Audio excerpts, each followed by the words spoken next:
nunca mesmo eu havia deparado com algo que vi num livro de cálculo.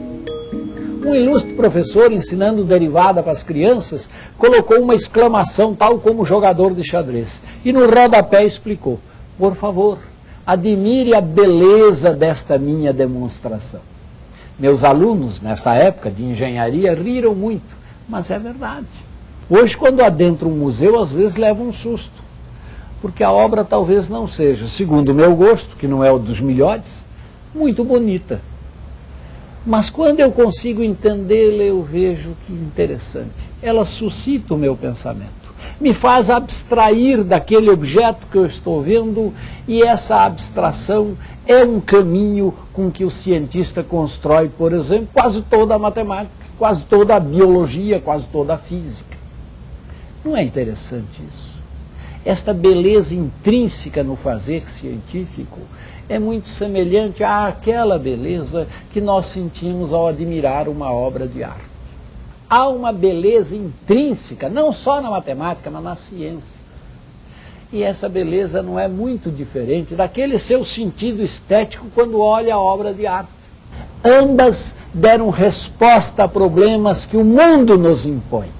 Mas estas respostas foram construídas com certo sabor, com certa abstração.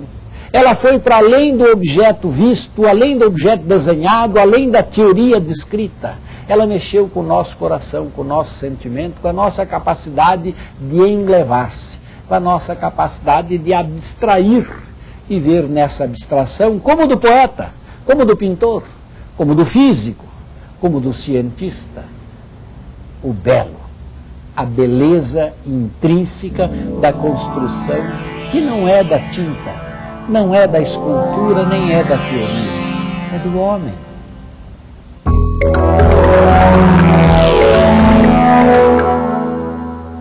Por que uma obra de arte agrada as pessoas? Toda obra de arte que agrada as pessoas é bela? Tem que ser bela? O que é o belo? A beleza nem sempre é a forma mais eficiente de atingir o público. Se durante séculos as artes estiveram diretamente ligadas à possibilidade de revelar ao mundo algo de belo, nas artes de hoje, o que importa para o artista é impulsionar o observador a refletir e imaginar. A obra de arte deve despertar o desejo da compreensão de quem vê. Assim, o impacto pelo belo foi substituído pelo estranhamento, que instiga a curiosidade e o desejo de participar.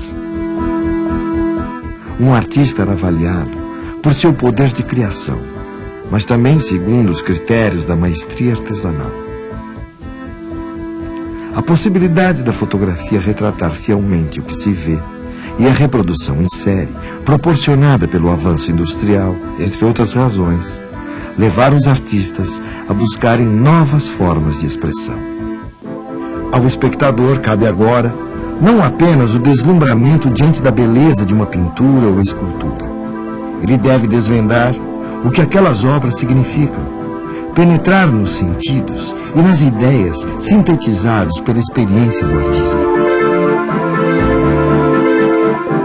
Coisas que eram aparentemente belas, com o tempo se tornaram descartáveis, e coisas que eram extremamente repulsivas também passaram até a ser parâmetros de beleza. Então, o belo com certeza é alguma coisa a ser discutida, ele não é uma coisa eterna.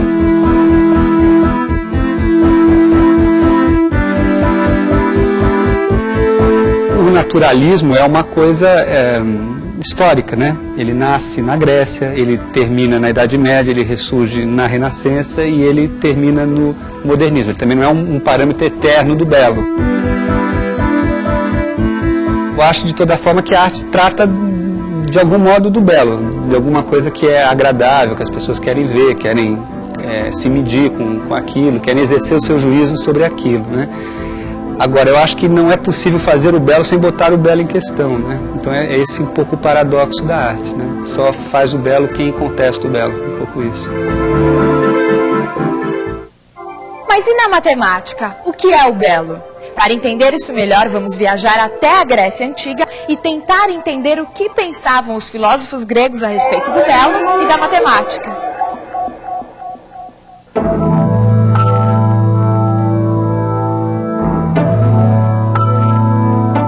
Estes templos foram construídos pelos gregos em homenagem aos deuses.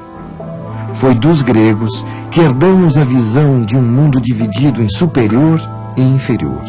O mundo dos deuses acima, imutável, e a vida terrena, temporal, que nós vivemos.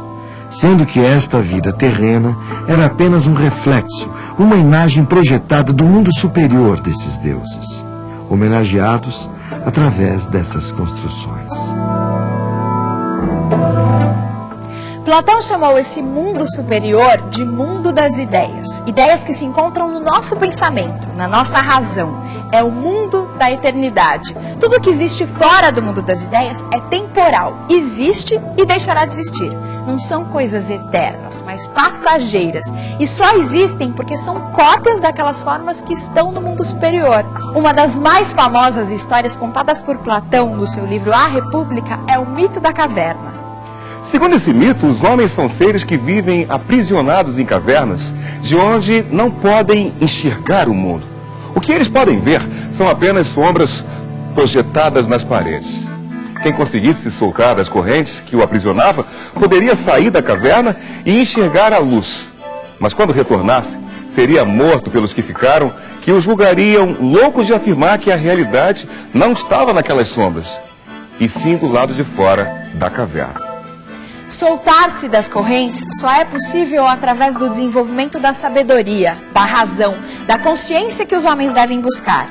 Mas o que ele desde já avisava para os que se aventurassem é que essa pessoa poderia correr risco de vida, poderia morrer assassinada por aqueles que insistiam em viver num mundo sem razão, que preferiam olhar para suas sombras e acreditar que elas eram a realidade.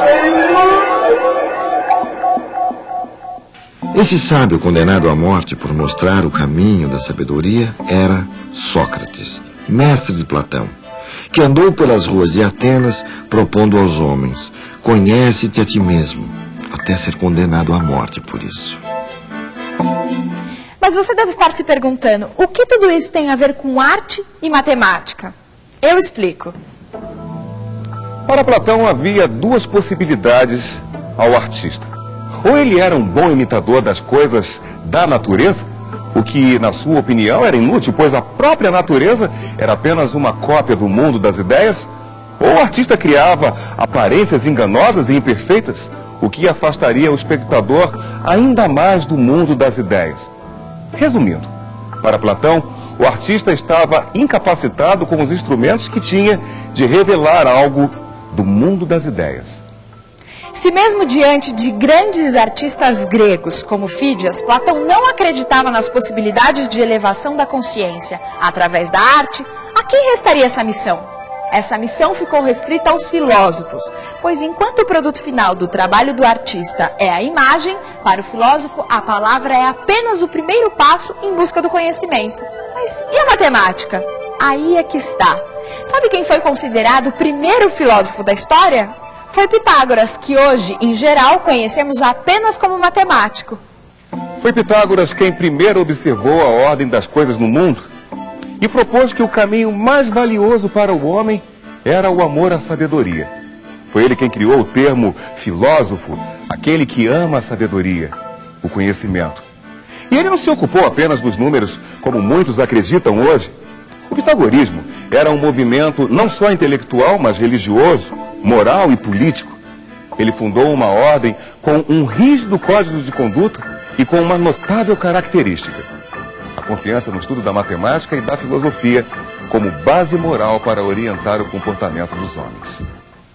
A seita pitagórica sobreviveu por mais de 500 anos de forma secreta e fechada, e foi extremamente combatida em sua época, mais por ser secreta do que propriamente por suas ideias. Pouco se sabe sobre os ensinamentos transmitidos aos iniciados, afinal, eram ensinamentos secretos. Tudo o que se sabe sobre o pitagorismo são suas primeiras lições, que eram utilizadas para encantar e converter os cidadãos gregos.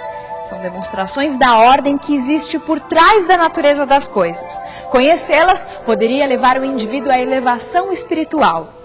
Tudo que existe, do mais simples átomo às mais complexas galáxias, obedece a determinadas leis, padrões, que se combinam, se repetem e podem ser percebidos e comprovados pela matemática. Era mais ou menos isso que Pitágoras revelava aos seus discípulos.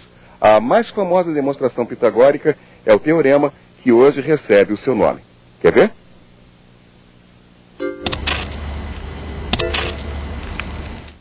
Partindo da percepção de que qualquer objeto atraído pela Terra forma com o eixo horizontal este ângulo, que foi chamado de ângulo reto, Pitágoras desenvolveu seu célebre teorema que pode ser sintetizado pela fórmula matemática A ao quadrado, mais B ao quadrado é igual a C ao quadrado. Pitágoras percebeu que a área formada pelo quadrado da lateral oposta ao ângulo reto era igual à soma dos dois quadrados formados pelos outros dois lados do triângulo. Essa propriedade não variava conforme os ângulos do triângulo, desde que um fosse reto. A possibilidade de expressar essa e outras ideias através da linguagem matemática é que o levou a afirmar que na natureza tudo é número. Ele tem uma importância transcendental em toda a história da humanidade, porque ele mostrou que é possível fazer matemática por meio de demonstração, logicamente por meio do raciocínio. Ele de fato descobriu a essência da matemática, como até hoje nós as entendemos. Pitágoras achava que os números naturais existem, não na nossa cabeça, mas existem na realidade, como essa mesa. Ser o número 1 seria sensacional, porque você envelhece, você morre. O número 1 é eterno, não tem espaço nem tempo. Todo matemático que aceita isso, que a matemática não é uma construção nossa, não é uma criação nossa, mas é a descoberta de um mundo que está fora do espaço, está fora do tempo, a gente costuma dizer que é uma coisa, que esse matemático é um pitagórico, não estrito senso que pertence à escola de Pitágoras, mas é um pitagórico no sentido que aceita que o matemático é um descobridor e que existem entidades abstratas fora do espaço e do tempo. Voltando àquela nossa questão, o que tudo isso tem a ver com arte e matemática? Toda a obra de Pitágoras que nós já vimos deu origem à filosofia, à matemática e possibilitou o incrível progresso das ciências no Ocidente. Nada disso teria acontecido se o mesmo não atentasse para a incrível beleza que há nas demonstrações de ordem no mundo e da possibilidade de, por trás dessa ordem, existir os números, como uma linguagem universal e atemporal, como uma espécie de fundamento daquele mundo das ideias, eterno e imutável. Eu diria que a matemática é a busca de certas estruturas e de suas propriedades, estruturas essas que você pode chamar de formas. O universo inteirinho, por trás das coisas, existem certas formas. Essas formas que unificam, essas formas que dão sentido à nossa experiência. E a finalidade básica do matemático é exatamente a busca desse tipo de beleza, que é uma beleza que se manifesta nas estruturas matemáticas, nas demonstrações dos teoremas relativos a essa estrutura, da mesma maneira, por exemplo, que um físico estuda fenômenos físicos, um biólogo estuda certos seres. A matemática é a ciência básica, é uma ciência básica e a beleza da matemática está por trás e subjacente à beleza de todas as outras ciências. Na década de 1970, surgiu um movimento artístico chamado conceitual. Nele, a ideia é preponderante e a forma das obras é secundária, podendo ser efêmera, precária, despretensiosa, desmaterializada, e o observador é impulsionado a refletir, a imaginar. Assim, a arte conceitual exige do espectador mais do que o deslumbramento diante de algo belo. Exige também a sua participação mental. A obra só se realiza inteiramente na cabeça de cada observador. Essa expressão artística também ficou conhecida por arte como ideia.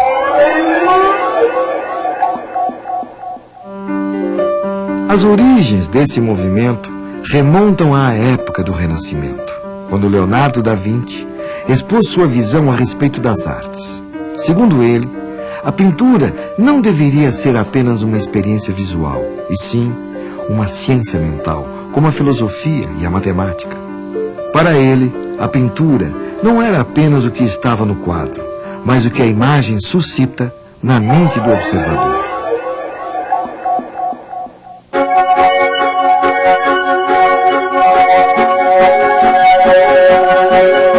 Apesar da enorme distância no tempo e diferenças de mentalidade, formação e contexto histórico, é possível descobrir muitas afinidades entre Marcel Duchamp e Leonardo da Vinci. Ambos eram profundamente interessados em sistemas matemáticos, em fenômenos ópticos, na ciência da perspectiva, em mecanismos rotatórios, no uso do acaso como um apoio para a imaginação e na utilização de novas tecnologias. Acima de tudo, acreditavam que a arte não deveria ser apenas uma experiência visual ou retinal, e sim una cosa mentale. Leonardo tinha o desejo de dar à pintura o status de uma produção intelectual, uma poesia, e equiparar o artista ao profissional liberal ou ao poeta. Duchamp, em 1912, confessou sua ambição de colocar a pintura outra vez a serviço da mente. E por isso, logo deixou a pintura, pois estava interessado em ideias, não apenas em produtos visuais. Sua obra constituiu não só um gesto de desafio, mas também uma aventura em terreno inexplorado.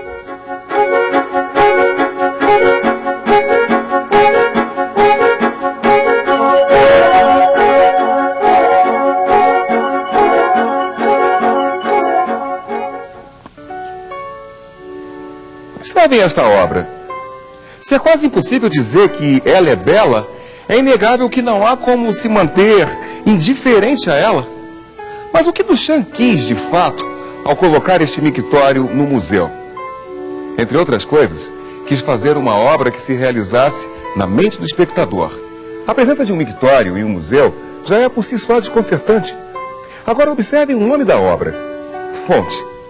Duchamp cria aqui um trocadilho entre o nome e a obra que leva o espectador a um tipo de reflexão pouco usual quando estamos, por exemplo, diante de um retrato. Não há dúvida que esse mictório dentro de um museu, intitulado Fonte, leva nossa mente a buscar uma solução para um enigma. É sem dúvida uma coisa mental. Se por si só esse objeto não é belo, a solução do enigma certamente o é. Duchamp abriu espaço para a arte conceitual, as instalações, a participação do observador na obra de arte, que ele considerava fundamental, e sobretudo para a difícil procura da verdade na arte contemporânea, que vai além da harmonia das formas. A sua lição é a do desconforto, do inútil, do gratuito, do desconcertante, afastando-se de todas as formas da fruição lírica tradicional, como nos trabalhos de seu contemporâneo, o músico John Cage.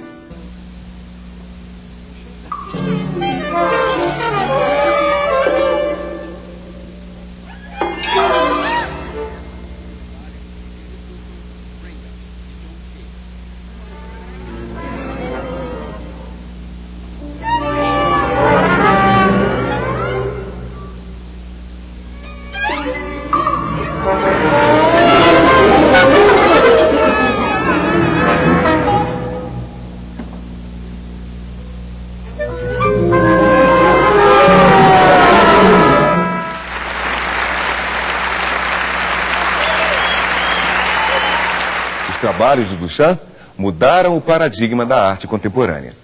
My idea was to choose an object that wouldn't attract me either by its beauty or by its ugliness. To find a point of indifference in my looking at it, see?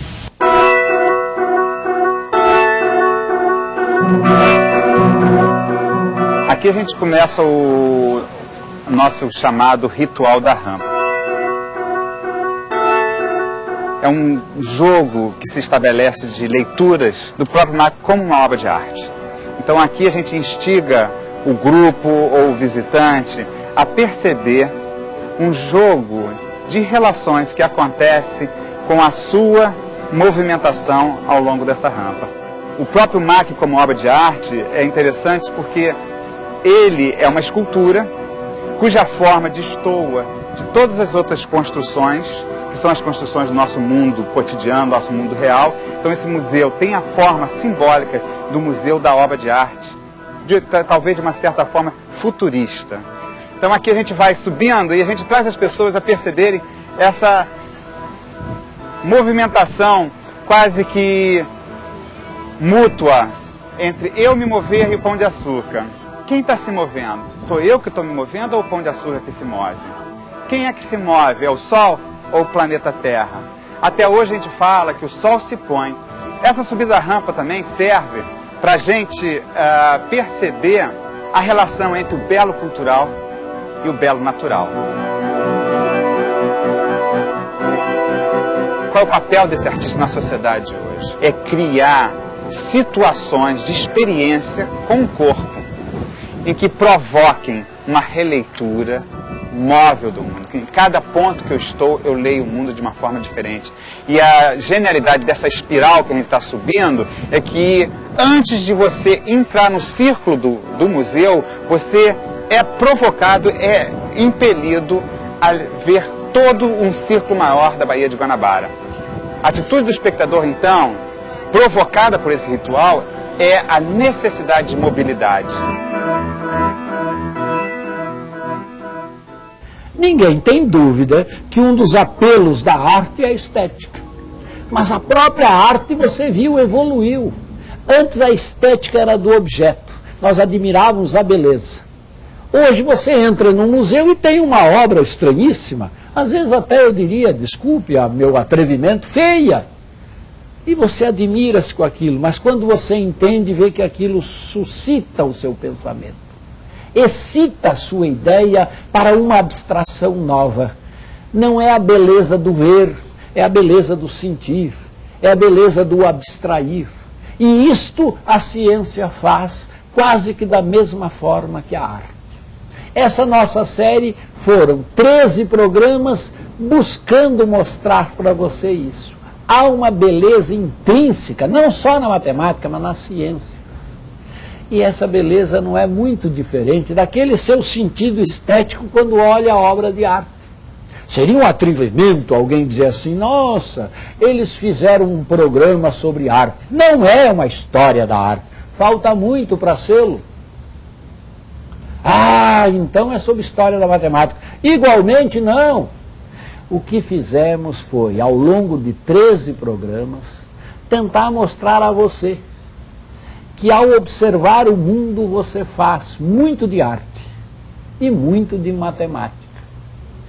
Que a matemática não está confinada naqueles padrões dos livros didáticos, tampouco a arte está confinada nos livros de história da arte. A arte e a matemática são manifestações do homem, do cientista, do artista e do homem comum. É o seu jeito de ler a natureza. Havia um filósofo que dizia, homem algum atravessa 2 vezes o mesmo rio. Quando ele pular o rio, pela segunda vez as águas serão outras. Um outro filósofo disse, e o homem também será outro. Pois bem, quando se atravessar este grande rio chamado a sua vida, você vai lembrar-se que um dia você mergulhou de uma ponte chamada arte e matemática. E olhará o mundo de outra forma. Até breve.